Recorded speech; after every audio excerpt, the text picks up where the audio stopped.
President Trump announced this afternoon that he'll be pulling the United States out of the Iranian nuclear deal 3 years after President Obama negotiated it. The president has promised to kill this deal for a long time. He talked about it a lot on the campaign trail. He won the election, so no one should be surprised that he did it. When the deal was created, it was negotiated, by the way, by two groups, Iran and the Obama State Department, neither of which had America's interests at heart. So it's hard to feel too sad about the death of the deal.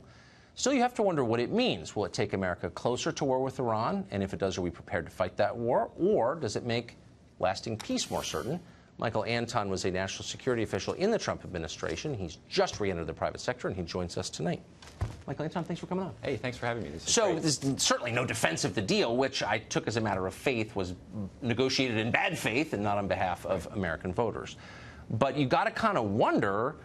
Here, Ambassador Bolton goes into the administration, and almost immediately there's a missile strike against Syria, and the Iran deal is scuttled. He has said repeatedly that he would like conflict with Iran. So the question is, are we moving toward that? I think just the opposite. In fact, what the Iran deal did is it gave the Iranian regime a windfall, first a cash windfall and then a business windfall. Yes. By lifting sanctions, by allowing countries that have long wanted to do business with Iran back in.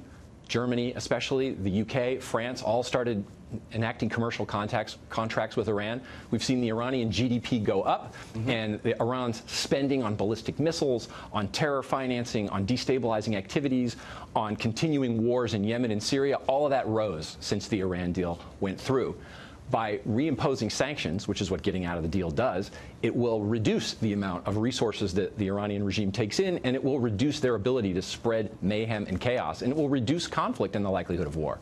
Conflict with the United States? I mean, because I think maybe at the core of this is the question, I understand that Iran is a rogue nation and doesn't like the United States, but if you were to list a sort of hierarchy of nations that threaten us, would it be on that list? Oh, absolutely. It's one of the top nations on that list. How many acts of Iranian-sponsored terror have we had in this country in the last, say, 20 years? In the last 20 years? Well, there were, in this country, harder to say, but against U.S. interests that the Iranians have either backed or been involved in, there have been many. They blew up a dormitory in Saudi Arabia, the Khobar Towers. It's a famous case in 1996 that killed almost 100 Americans.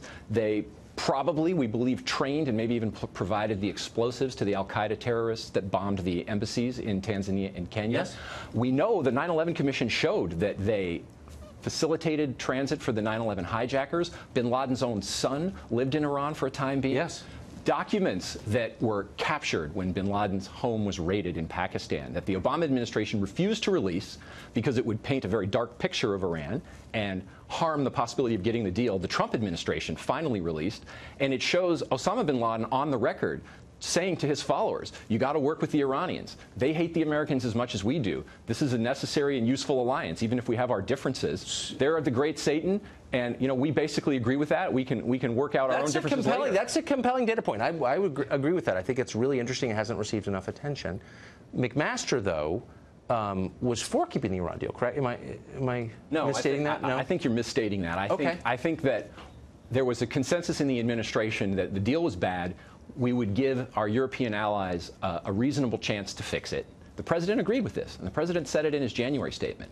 If people can come together, if these nations can come together, fix the flaws, he'd be open to staying in. What you saw the action here today is that didn't happen. And look, I would say to the critics who say that President Trump was always eager to get out of the Iran deal, he certainly was, I think, eager to get out of it or fix it. But it's telling that we're now, 16 months into this administration, and he didn't do it on day one. No, you're absolutely right. He gave every chance to all parties to come together and see if he could make this thing better. And I think 16 months is plenty of time. It didn't happen, and he kept to his word.